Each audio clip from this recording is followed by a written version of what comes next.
Emily probably can't hear me.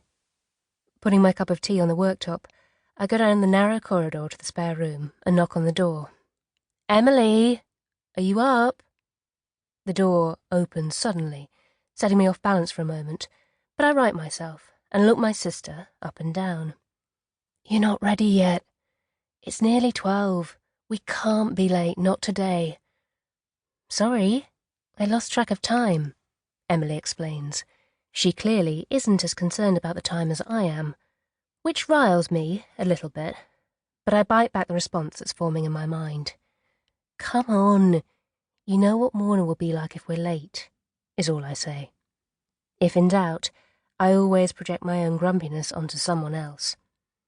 "I don't think that'll make a difference to her attitude," Emily replies lightly, but turns back to her room and picks up her towel before pushing past me towards the bathroom.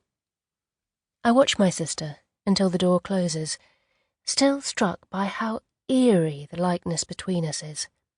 We're only a year apart in age, and even though Emily is younger than me, many people assume she's the elder sibling. I can't explain why that irritates me so much. It hardly matters. Until April of this year, the two of us hadn't seen each other since I moved out at 18. So that's nearly 11 years, I work out in my head. I'd never intended to lose touch with Emily, but I'd wanted to get as far away from my old life and the care system as possible. And that meant cutting ties until I was ready to reach out again.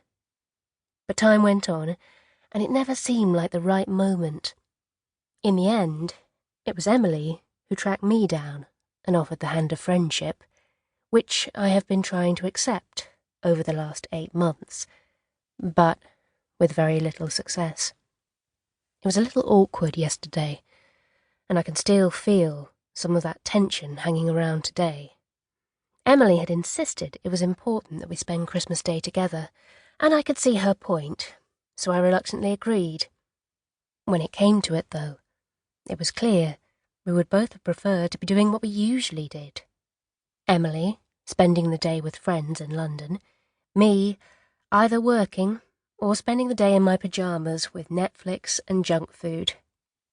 It wasn't that bad, having company, really, I suppose, but we're still not fully relaxed with each other, and I felt like I needed to make a special effort.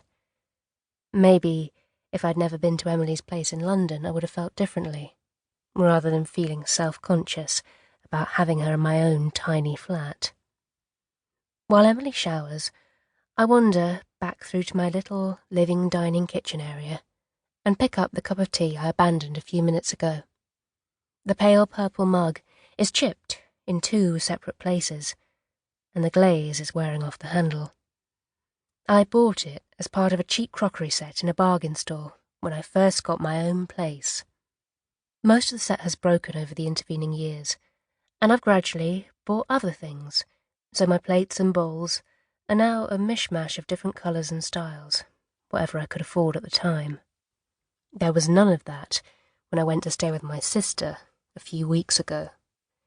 Emily has a full matching set of patterned Royal Doulton tableware, including a gravy boat. The white and blue of the plates is an extension of the colour scheme of her flat. When I visited, I spent the entire time terrified of spilling something on the white sofa, or the pale blue rug that covers the hardwood floor in the living room. My sofa, in comparison, is a sagging purple affair, with the fabric fraying around the edges. It came from a charity shop, as did the couple of tables and the multicoloured rag rug on the floor. I know it probably sounds like I resent Emily's success, and maybe I do. I'm proud of the fact that I bought everything I own myself, with money I earned, and have made my home my own. But there's something about all the expensive and tasteful things Emily has that makes me more critical of my own belongings. Not that Emily has made any sign that she thinks my flat's beneath her, or anything like that. It's all in my head, I know. Still, I'm glad we've got it over with for this year, and we're going to spend today very firmly within my